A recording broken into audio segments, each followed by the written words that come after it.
Okay, now we come to the highlight of the service. It's my honor to introduce my dear friend Tom Baker. Tom Baker has spoken here at this church many times. Tom is a former Catholic priest. For 10 years, he served large congregations and worked in a seminary as a dean of students, and his specialty was homiletics. Homiletics is the art of giving a good sermon that is healing and filled with inspiration and guidance. So Tom is here today to give a talk that is filled with inspiration, guidance, and love. I'd invite Tom on up. Come on up, Tom.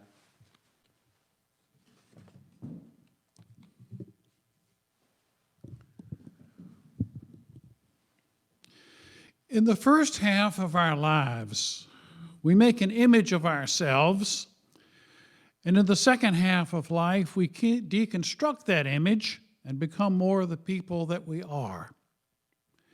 It's the same with our beliefs.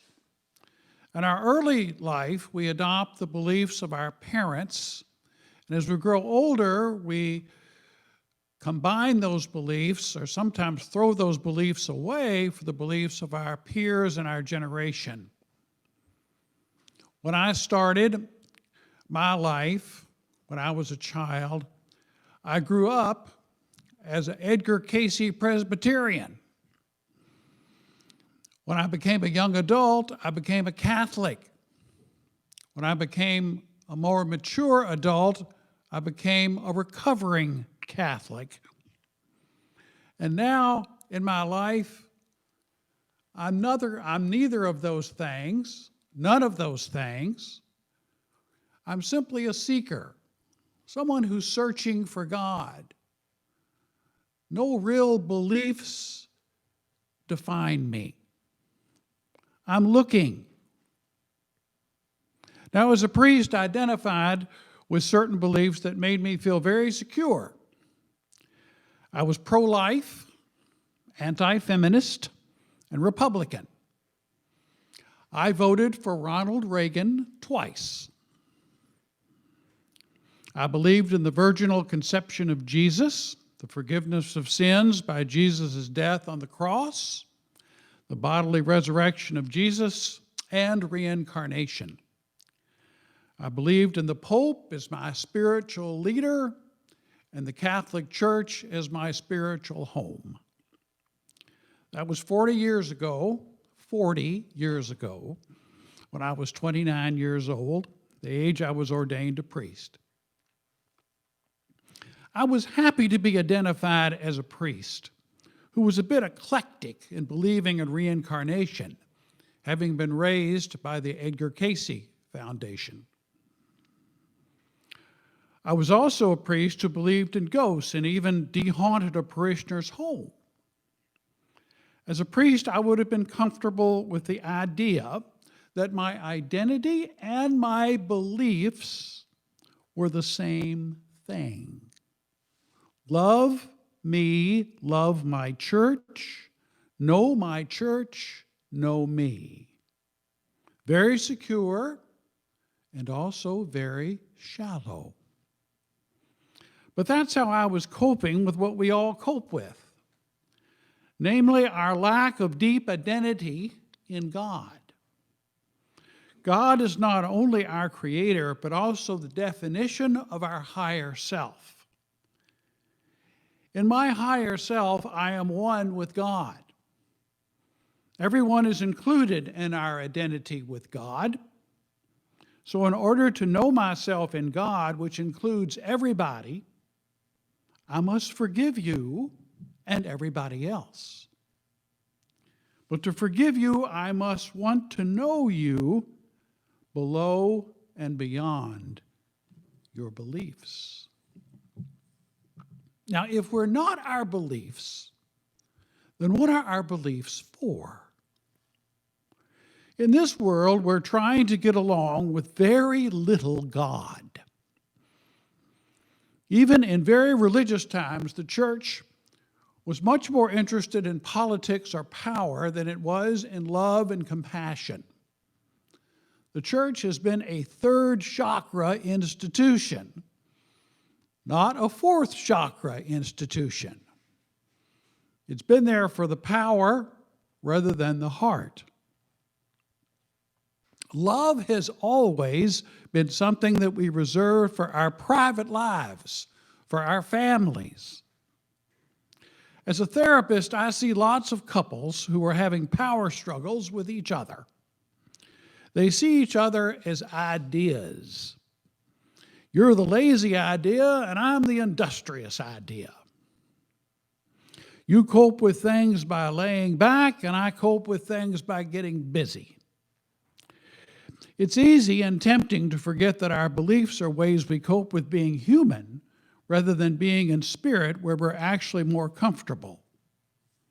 It's like where Marty is. She's on the other side. It's comfortable. It's beautiful. It's just where we'd love to be. But here, it's kind of tough. The human experience is characterized by loneliness, conflict, and competition, enormous body demands and ordeals. Death is always hanging over us, although it need not to. Our self-worth is usually in some question, and we are sorely tempted to see ourselves as victims.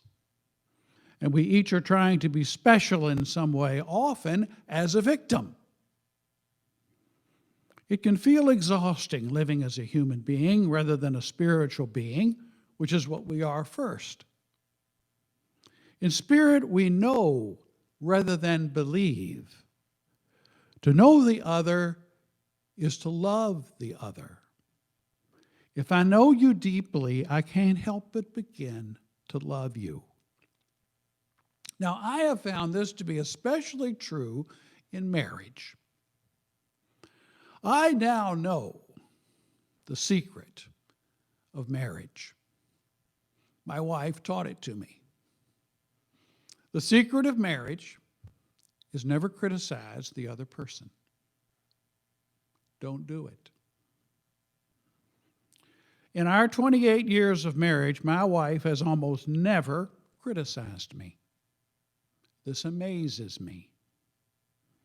She has supported and praised the person I am rather than picked apart my behavior or my beliefs.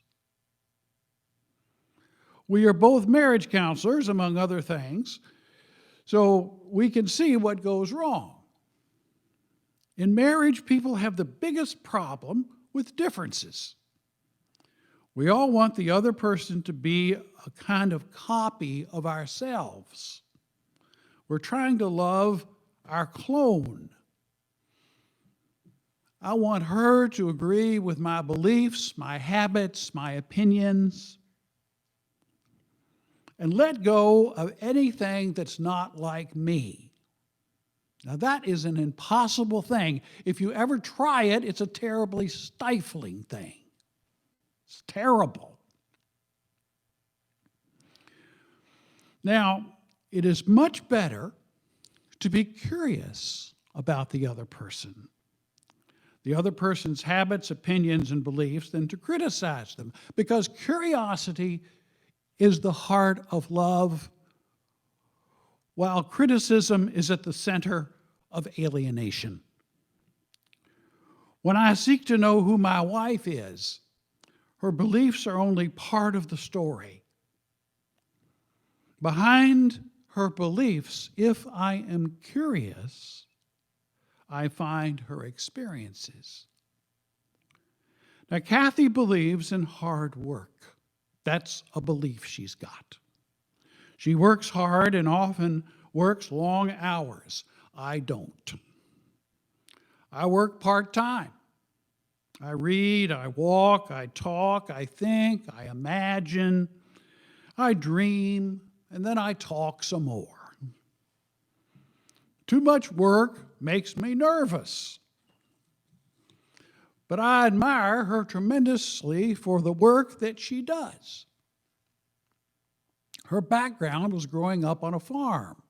She sold eggs to neighboring farms every morning from about the age of 6. My background was growing up in suburbia and lounging around, often in conversation with somebody. I wasn't selling eggs, I was eating cereal. Two different experiences produce two different beliefs. The problem comes when I want my part-time approach to the life of work to become her approach because it's superior. My easygoing Andy of Mayberry ways are superior to her frantic Barney Fife accomplishments. Superiority is the hobgoblin of small relationships. Yet superiority is a temptation for everybody. In my opinion, superiority is the temptation that recently has gotten us out of control in our country. Racism is about superiority based on color and culture. It is as if white logical distance is superior to black passionate intensity. That, of course, is nonsense. The white culture doesn't want to give up its superiority, plain and simple. Yet for our nation to survive, it must. White culture must see black people as people, not as ideas or judgments. And black culture must begin to see white people not as devils, but as people too. White aggressiveness and black defensiveness is now a swirling hurricane of hate. The majority of Americans are standing up now, and they're saying that we've had enough of murder and victimization. The aggressor must stand down, perhaps kneel down with those who want peace. Both sides must forgive the other for their false conclusions and finally hold peace as the ideal. We must now go beyond our beliefs. We must go beyond our ideas of other people. We have to find the person, just as we have to find God. When we find the person, we will find God. And when we find God, we will find the person. Black or white or yellow or red, the person and God are one. Thank you.